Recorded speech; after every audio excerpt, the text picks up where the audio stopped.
ایران کے بادشاہ نے اپنے بیٹے کو پڑھانے کے لیے ایک استاد صاحب کا بندوبست کیا.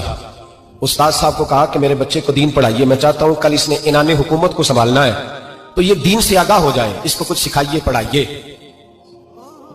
بہت نیک بزرگ بڑے درویش عالم پڑھانے لگے، اسباق مکمل ہو گئے، دین کے اسباق قرآن مجید پڑھایا، احادیث طیبہ کا درس دیا، اصول فقہ سے روشناس کرایا.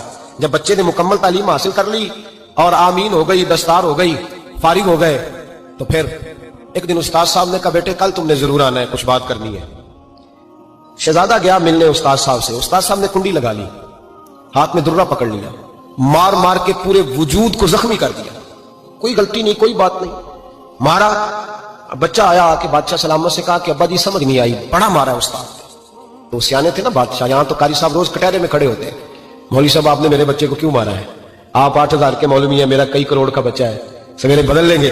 خبردار آپ نے بچے کو ہاتھ لگایا، اپنی حیثیت میں رہے معاذ. جو قومیں استادوں کو کٹہروں میں کھڑا کرتی ہیں وہ ترقی نہیں کر پاتی.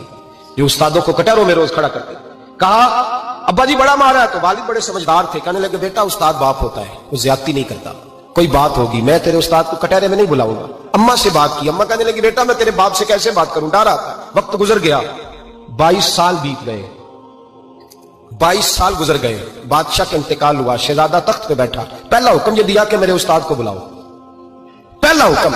استاد جی بوڑھے ہو گئے تھے، چھڑی کے اوپر ٹیک لگا کے آئے اور بھویں سفید ہو کے جھک گئی تھیں. یوں آنکھ کھول کے بڑی مشکل سے دیکھا، کہنے لگے شہزادے حکم ہو. تب میں شہزادہ نہیں، اب میں بادشاہ بن گیا ہوں.